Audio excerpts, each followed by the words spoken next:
और स्वास्थ्य मंत्रालय की तरफ से प्रेस कॉन्फ्रेंस इस वक्त की जा रही है, सीधा रुख करते हैं कि 9 स्टेट ऐसी हैं जहां पर कि 25% से अधिक केस पॉजिटिविटी नोट की गई है और इसी तरह से 25 से लेकर करीब 20% तक ऐसी 10 स्टेट्स है जहां पर कि केस पॉजिटिविटी यानी कि 20 से लेकर 25% के बीच में भी नोट की गई है। यह वह स्टेट्स हैं जिनसे गवर्नमेंट ऑफ इंडिया उन स्टेट से डिस्कस करते हुए किस टाइप के स्टेप्स लेने चाहिए ताकि हम उन केसेस के स्प्रेड को रोक सकें। एक continued trend in terms of either cases में प्लेटोइंग और केसेस में एक कमी होते हुए दिखाई दे रहा है, तो वह नंबर ऑफ स्टेट जहां पर कि ऐसा एक ट्रेंड दिखता था उसमें हमने थोड़ी बढ़ोतरी महसूस की है। करीब 18 स्टेट्स और यूनियन टेरिटरीज देश में ऐसी हैं जहां पर या तो एक plateauing in terms of cases being reported या एक डिक्रीज नोट किया जा रहा है, जिसमें मुख्यतः महाराष्ट्र, उत्तर प्रदेश, आंध्र प्रदेश, दिल्ली, राजस्थान, हरियाणा, छत्तीसगढ़, बिहार, गुजरात और ऐसे ही मध्य प्रदेश, उत्तराखंड, झारखंड जैसी स्टेट्स हैं जहां पर कि हम पाते हैं कि या तो केसेस की ग्रोथ जो है वह है उसमें थोड़ी कमी पाई गई है या उसमें एक रिडक्शन नोट किया गया है। जरूरी यह है कि यह स्टेट्स भी कंटिन्यूड फोकस अपना कंटेनमेंट पर बनाए रखें ताकि हम इन्फेक्शन के स्प्रेड को कम कर सकें और जिससे कि जिस बारे में हमने इससे पहले भी बात की है कि एक स्थाई पर जब हम हॉस्पिटल इंफ्रास्ट्रक्चर अपग्रेडेशन की बात करते हैं उससे ही उसके साथ ही एक इक्वली इंपॉर्टेंट कंपोनेंट है कि हम इन्फेक्शन के स्प्रेड को भी रोकें। इसी तरह से हम पाते हैं कि कुछ स्टेट्स में अभी भी एक continued increasing trend of cases भी नोट किया जा रहा है, जिसमें मुख्यतः कर्नाटका, केरला, तमिलनाडु, वेस्ट बंगाल, उड़ीसा, पंजाब, असम, जम्मू कश्मीर और गोवा जैसी स्टेट्स और यूनियन टेरिटरीज हैं। इसी तरह नेक्स्ट में देखें तो हम पाते हैं कि सिमिलरली हिमाचल प्रदेश, पुडुचेरी और त्रिपुरा, नागालैंड और अरुणाचल प्रदेश में भी एक इंक्रीजिंग ट्रेंड इन केसेस नोट किया जा रहा है। यहाँ यह समझना जरूरी है कि अगर हम देखें जैसे त्रिपुरा या नागालैंड जैसी स्टेट्स में एब्सोल्यूट नंबर ऑफ केसेस कम होते हुए भी यह ट्रेंड चिंता का विषय है। जरूरी है कि हम सब मिलकर इन्फेक्शन के स्प्रेड को इन स्टेट्स और यूनियन टेरिटरीज वगैरह में भी फैलने से रोकें। ओवरऑल ऐसे कुछ जिले जहां पर कि हम केसेस में एक कमी होती देख रहे हैं वो भी हम आप लोगों की दृष्टि में लाना चाहेंगे, जिसमें मुख्यतः मैं पुणे, लखनऊ, वाराणसी, रायपुर और दुर्ग के बारे में बताना चाहूंगा, जहां अगर आप देखें तो वीक ऑन वीक बेसिस पर कंटिन्यू डिक्रीज हमें यानी कि 19 से 25 अप्रैल से लेकर 3 से 9 के बीच में कंटिन्यू डिक्रीज इन केसेस दिख रहा है। जरूरी है कि यह डिस्ट्रिक्ट्स अपने एफर्ट्स को उसी मोमेंटम से जारी रखें ताकि हम केसेस की संख्या और कम कर सकें। इसी तरह से कुछ और जिलों में भी पिछले 2 हफ्ते में एक जो डिक्रीज दिखा है, जैसे पटना में, पालगढ़ में, रांची में, कानपुर नगर उत्तर प्रदेश में जिस तरह से एक ट्रेंड दिख रहा है, जरूरी है कि हमारे एफर्ट्स उस डायरेक्शन में उसी सतत मोमेंटम के साथ चलते रहें। एरियाज ऑफ कंसर्न के रूप में हम देखें तो पाते हैं कि कुछ ऐसे भी जिले हैं जहां पर केसेस में ग्रोथ भी नोट की जा रही है, जिसमें मुख्यतः अगर आप देखें बेंगलुरु अर्बन, देहरादून, ईस्ट गोदावरी आंध्र प्रदेश, विशाखापट्टनम, चेंगलपट्टू और तिरुवल्लुर तमिलनाडु, इनमें आप देखें तो पिछले 15 दिनों में एक कंटिन्यूड ग्रोथ ट्रेजेक्टरी दिख रही है। जरूरी है कि यहाँ पर कंटेनमेंट एफर्ट्स और एक अधिक हम उस पर पर्याप्त मात्रा में करें ताकि हम केसेस का इन्फेक्शन का स्प्रेड को रोक सकें। एक पॉजिटिव और न्यूज़ भी हम आप लोगों की दृष्टि में लाना चाहेंगे। हमने एनालाइज किया तो पाया कि कुछ ऐसे जिले हैं देश में जहां पर कि एक स्थाई पर टेस्टिंग बढ़ाई गई, लेकिन साथ ही वहां पर पॉजिटिविटी में भी डिक्रीज नोट किया गया। तो जैसे उन जिलों की संख्या 15 से 21 अप्रैल के समय में 73 जिले ऐसे थे जो बढ़कर 22 से 28 अप्रैल में 125 जिले हुए और 29 अप्रैल से 5 मई के अगर उस पीरियड को एनालाइज करें तो हम देख रहे हैं कि ऐसे जिलों की संख्या भी बढ़ रही है, which is a positive trend and this needs to be continued. हमारे देश में जैसे कि हमने इससे पहले भी चर्चा की है कि 10% से पॉजिटिव जिन राज्यों में, जिन जिलों में हमने देखी है, वहां पर strict containment, stringent containment measures लिए जाएं। तो ऐसे जिलों को भी हम आप लोगों की दृष्टि में लाना चाहेंगे, जिसको हम अपनी वेबसाइट पर भी डे टू डे बेसिस पर हाईलाइट करते हैं, जहां पर कि हम स्टेट्स और डिस्ट्रिक्ट्स के साथ मिलकर एफर्ट्स कर रहे हैं कि वहाँ पर इन्फेक्शन का स्प्रेड कम किया जा सके। ऐसे 533 जिले भी हैं देश में जिस पर ज़रूरत है कि स्ट्रिंजेंट एक्शन उसी स्थाई से चलते रहें। एक पॉजिटिव न्यूज़ और हम आप लोगों के सामने लाना चाहेंगे। अगर हम देखें कि डे ऑन डे जो देश में केस की पॉजिटिविटी नोट की जा रही है, तो 27 अप्रैल के बाद हम ये पाते हैं कि 27 अप्रैल पर देश में जो केस पॉजिटिविटी थी 19% थी ओवरऑल देश की, जो कि आज अगर पिछले 24 घंटे का डेटा देखें तो पाते हैं 18%, यानी कि करीब 14 दिन बाद हमने एक overall trend in decrease in positivity across the country note किया है। इसी के साथ ही हमने एक और एनालिसिस करी है तो पाई है because of the continued efforts by the state, 11 state ऐसी हैं जहां पर वीक ऑन वीक पॉजिटिविटी में भी रिडक्शन नोट किया गया है। लेकिन हम आप सबसे फिर से यह रिक्वेस्ट करना चाहेंगे, जब हम कभी भी एक इन्फेक्शियस डिजीज से डील करते हैं तो हमारे एफर्ट्स कंटिन्यूड बेसिस पर लगे रहें। हम एक दिन भी कहीं भी ढिलाई बरतेंगे तो इन्फेक्शन फैलने का खतरा बना रहता है, जिसलिए जरूरी है कि एफर्ट्स में कोई भी कमोबेशी ना हो। इसी के साथ ही वैक्सीन के बारे में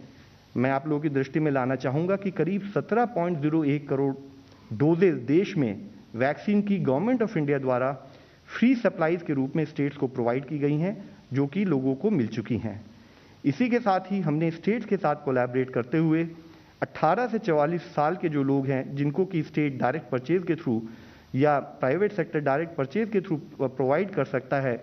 उसको भी फैसिलिटेट करते हुए हम देखते हैं कि करीब 25.59 लाख डोजेज उस एज ग्रुप को भी दी जा चुकी हैं। हम एक और इस विषय आपकी दृष्टि में लाना चाहेंगे। अगर आप देखें तो पाते हैं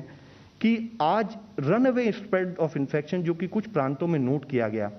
उसके लिए जरूरी है कि स्ट्रिंजेंट कंटेनमेंट एक्टिविटी जो कि मिनिस्ट्री ऑफ होम की गाइडलाइंस के द्वारा और ministry of health government of India के द्वारा स्टेट्स को प्रोवाइड की गई हैं, उस पर हमारा कार्य चलता रहे। एक केस एनालिसिस के रूप में देखें तो पाते हैं कि कैसे स्ट्रिंजेंट कंटेनमेंट मेजर्स हमें इन्फेक्शन के स्प्रेड को कम करने में सहायक हो सकते हैं। पुणे के बारे में अगर आप एनालाइज करें तो आप पाएंगे कि करीब 69.7% केस पॉजिटिविटी 1 मार्च वाले वीक में जब वहां नोट की गई, तो उस टाइम पर नाइट कर्फ्यू जैसे कुछ जो कर्बिंग मेजर्स हैं वो इंप्लीमेंट किए गए। लेकिन साथ ही नाइट कर्फ्यू के बाद जब 15 दिन का एक रिलेटिवली मोर स्ट्रिंजेंट प्रोसेस इनिशिएट किया गया, जो कि 29 मार्च से 12 अप्रैल तक में, तो एक स्थाई पर केसेस में ग्रोथ ट्रेजेक्ट्री में हमने देखा कि कमी आई। और उसके साथ ही आप देखेंगे कि continued measures in terms of जो ये हमारा जो लॉकडाउन या कंटेनमेंट मेजर जो वहाँ पर इनिशिएट किए गए, जो वो फर्दर 15 दिन के लिए बढ़ाए गए, तो 2 स्थाई पर हमें वहाँ पर बेनिफिट दिखाई देते हैं। एक हम देखते हैं कि इस लॉकडाउन के इनिशिएट करने से पहले जब केस पॉजिटिविटी 41.8% थी, वह घटकर अब 23.4% रह गई है। और उसी के साथ ही जो एक पीक हमने बीच में हाई ग्रोथ ट्रेजेक्ट्री नोट की थी, अब उन केसेस में भी कमी आ रही है। हम आप लोगों की दृष्टि में लाना चाहेंगे कि night curfew coupled with restrictions on mass gatherings, on avoiding intermingling of people, on ensuring that non-essential activities for a limited period can be sort of delayed for a period of 14 to 15 days, which is what is important from an epidemiological angle, is critical to ensure कि हम infection spread को कम कर सकें। इसी के साथ ही एक और केस एनालिसिस हम आप लोगों के सामने रखना चाहेंगे। जैसे कि मुंबई के बारे में, मुंबई एक बहुत बड़ा शहर है, वहाँ पर कॉरपोरेशंस और स्टेट गवर्नमेंट के जो उन्होंने इनिशिएटिव लिए, वह इनिशिएटिव ने कैसे वहाँ के प्रोसेस को, हॉस्पिटल एडमिशन को एड किया, वह हम आप लोगों को बताना चाहेंगे। मुख्यतः वहाँ पर किया ये गया कि सिटीजन एंगेजमेंट के लिए जो कंट्रोल रूम का था, वह मुंबई कॉरपोरेशन के लेवल पर ना करते हुए उसको 24 वार्ड में 24 कंट्रोल रूम बनाए गए। और जितने भी वहाँ टेस्ट रिजल्ट आते थे, उन टेस्ट रिजल्ट्स को मेन कंट्रोल रूम में लेते हुए, जो भी लैब थी उनसे डेटा लेते हुए, उसको वार्ड वाइज सेग्रीगेट किया गया और सेग्रीगेट करके उन respective ward wise control rooms को भेजा गया। इन कंट्रोल रूम में नॉट ओनली टेलीफोन ऑपरेटर्स, वहाँ पर डॉक्टर्स और मेडिकल सपोर्ट स्टाफ प्रोवाइड किया गया, उनको एम्बुलेंसेस के साथ कोऑर्डिनेट किया गया, जो कि एनालाइज करता था कि उस पर्टिकुलर वार्ड के रहने वाले जो लोग पॉजिटिव आए हैं, उनको जिसको भी एडमिशन की जरूरत हो,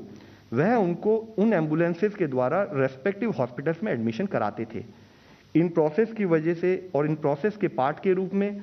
मुंबई में 800 जो SUVs हैं उनको भी रिफर्बिश करके मेकशिफ्ट एम्बुलेंस बनाया गया। एक IT प्लेटफॉर्म बनाया गया जिससे कि इन एम्बुलेंसेस को ट्रैक किया जाता था। एक सेंट्रलाइज्ड डैशबोर्ड बनाया गया जिससे कि अवेलेबल हॉस्पिटल बेड्स को मॉनिटर किया जाता था। ऐसे ही एक system for procuring hospital bed establish किया गया और जितने भी ये कंट्रोल रूम थे उन्होंने कोऑर्डिनेटेड एफर्ट ये किया कि पेशेंट को हॉस्पिटल बेड मिलने में समस्या ना हो।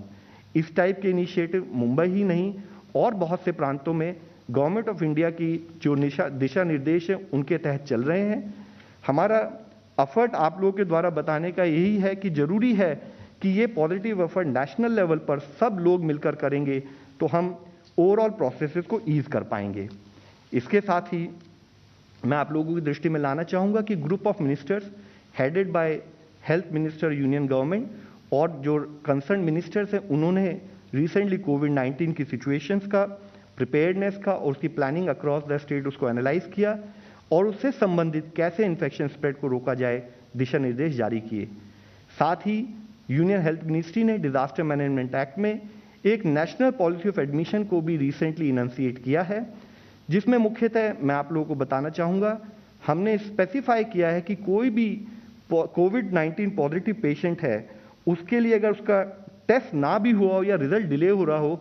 तो उसको एडमिशन के लिए ना रोका जाए, उसको सस्पेक्ट वार्ड में एडमिट किया जाए। इसी के साथ ही कोई भी पेशेंट उसको कोई भी सर्विसेज को उसको कभी भी कि वह दूसरे प्रांत से बिलोंग करता है या उसका ID कार्ड नहीं है, उस कारण से भी उसको ना ऐसा कोई सिचुएशन क्रिएट ना हो। हमारे पूरे एफर्ट यही हैं स्टेट गवर्नमेंट से मिलकर काम करते हुए कि हम जो हॉस्पिटल एडमिशन है वह नीड की बेसिस पर हो। जिन पेशेंट्स को हॉस्पिटल में एडमिशन की ज़रूरत हो उनको समय पर बेड मिल जाए और ऐसे लोग जो पैनिक या किसी और मिस इन्फॉर्मेशन के तहत ऐसे बेड्स ऑक्यूपाई कर रहे हैं जिनकी उनको नीड ना हो, क्योंकि बेड्स एक क्रिटिकल रिसोर्सेज हैं, उसकी कोई कोताही ना हो, उस पर ही हमारा कार्य चलता रहे। इसके साथ ही नॉन कोविड सर्विसेज के लिए जरूरी है कि हम टेली कंसल्टेशन का उपयोग करें। हमारा नेशनल प्लेटफॉर्म ई-संजीवनी प्लेटफॉर्म स्टेट्स के साथ तो काम कर ही रहा है, अब उसमें रिटायर्ड डिफेंस ऑफिसर्स भी जुड़ गए हैं जो कि नेशनल लेवल पर कोई भी अगर पेशेंट, कोई भी अगर सिटीजन जो गाइडेंस चाहता है वह हमारे इस नेशनल प्लेटफॉर्म ई-संजीवनी OPD.in पर जा सकता है और कंसल्टेशन बुक कर मेडिकल सहायता भी प्राप्त कर सकता है। धन्यवाद।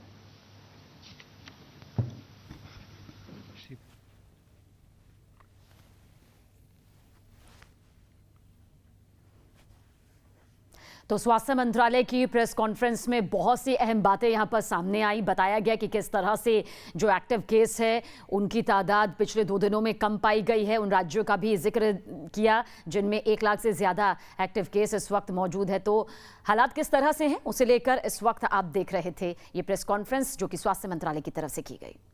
लिक्विड मेडिकल ऑक्सीजन का इंपोर्ट भी किया जा रहा है। साथ ही इनका मूवमेंट फास्ट करने के लिए, टैंकर अवेलेबिलिटी बढ़ाने के लिए जो नाइट्रोजन और आर्गन टैंकर्स होते हैं उनका कन्वर्जन किया जा रहा है, इंपोर्ट भी किया जा रहा है टैंकर्स और कंटेनर्स का, तथा डोमेस्टिक मैन्युफैक्चरिंग भी की जा रही है। साथ ही इसमें लंबी दूरी पे इनका टर्न अराउंड टाइम कम करने के लिए इनको रेलवेज और एयरफोर्स के माध्यम से उनकी सहायता से इनका ट्रांसपोर्टेशन भी किया जा रहा है। और डिजास्टर मैनेजमेंट एक्ट के अंतर्गत ऑर्डर्स पास किए गए हैं इनका मूवमेंट फैसिलिटेट करने के लिए, और ड्राइवर्स की कमी ना हो इसलिए भी कुछ कार्रवाई की जा रही है। ऑक्सीजन डिस्ट्रीब्यूशन हॉस्पिटल्स में ठीक प्रकार से हो इसके लिए वहाँ पे क्रायोजेनिक टैंक्स जो स्टोरेज के लिए होते हैं उनकी कैपेसिटी और नंबर्स में बढ़ोतरी की गई है, तथा ऑक्सीजन सिलेंडर्स का भी प्रोक्योरमेंट किया गया है। मैनेजमेंट एस्पेक्ट से देखते हुए एक जो ऑक्सीजन की डिमांड बढ़ने के कारण एक रैशनल ऑक्सीजन एलोकेशन की व्यवस्था की गई है, और ऑक्सीजन डिजिटल ट्रैकिंग सिस्टम के माध्यम से टैंकर्स की रियल टाइम ट्रैक मॉनिटरिंग की जा रही है। साथ ही एक virtual central control room setup किया गया है जो कि 24/7 रियल टाइम मॉनिटरिंग करता है। ऑक्सीजन प्रोडक्शन की अगर हम बात करें तो इसकी कैपेसिटी अगस्त में 6,817 टन थी, जो अब बढ़ के 7,314 हो गई है, और इसके सापेक्ष जो प्रोडक्शन था वो अगस्त 2020 में 5,700 मेट्रिक टन था, जो अब बढ़ के 9,500 मेट्रिक टन हो गया है। अतः जो कैपेसिटी यूटिलाइजेशन है वो 84% से बढ़ के 130% हो गया है। जो सप्लाई है लिक्विड मेडिकल ऑक्सीजन की, इसमें भी अगर हम मार्च से कंपैरिजन करें तो 7 टाइम्स इंक्रीज हुआ है। मार्च में ये 1320 टन्स थी, जो अब लगभग 9000 मेट्रिक टन्स हो गई है। साथ ही साथ कई और मेजर्स भी लिए गए हैं ऑक्सीजन की अवेलेबिलिटी बढ़ाने के लिए, जैसे स्टील सेक्टर 630 मेट्रिक टन्स की एडिशनल प्रोडक्शन कैपेसिटी सेटअप कर रहा है। एयर सेपरेशन यूनिट्स के माध्यम से 683 मेट्रिक टन्स पर डे की कैपेसिटी बढ़ाई जा रही है। और रिफाइनरीज एंड पावर प्लांट्स और steel plants jumbo hospital setup कर रहे हैं यूजिंग गैसियस ऑक्सीजन, और इसके माध्यम से 12400 बेड्स की कैपेसिटी बढ़ाई जा रही है। इसका मैं आपको अभी डिटेल्स भी दिखाना चाहूँगा हाइपरलिंक के माध्यम से। ये हैं जो प्लांट्स और उनकी लोकेशन और उनके अगेंस्ट में कितने बेड्स जो अभी बढ़ाए जा रहे हैं, आप देख सकते हैं ऑल ओवर द कंट्री। ये उन सब के विवरण आपके सामने हैं। इसमें सेल के भी हैं और दूसरी प्राइवेट फर्म्स भी हैं, Tata steel, Reliance petrochemical, JSW Vijayanagar, Rashtriya Ispat निगम लिमिटेड विशाखापट्टनम इत्यादि। तो कुल मिला के आप देख सकते हैं कि 12400 बेड अक्रॉस द कंट्री बढ़ाए जा रहे हैं। साथ ही प्राइम मिनिस्टर केयर्स फंड के अंतर्गत 1 लाख ऑक्सीजन कॉन्सेंट्रेटर्स भी खरीदे जा रहे हैं, और 22 अप्रैल से एक आदेश लागू किया गया जिसके अंतर्गत supply of oxygen for non essential industrial purposes prohibit की गई, जिससे कि लगभग 1000 मेट्रिक टन की अतिरिक्त ऑक्सीजन अवेलेबिलिटी हुई है। देश में 1619 pressure swing adsorption plants establish किए जा रहे हैं। इसमें हेल्थ मिनिस्ट्री भी कुछ सेटअप कर रही है, कुछ DRDO कर रहा है, ministry of petroleum and natural gas setup कर रही है, और स्टेट्स भी कर रहे हैं। तो आप देख सकते हैं कुल मिला के 1619।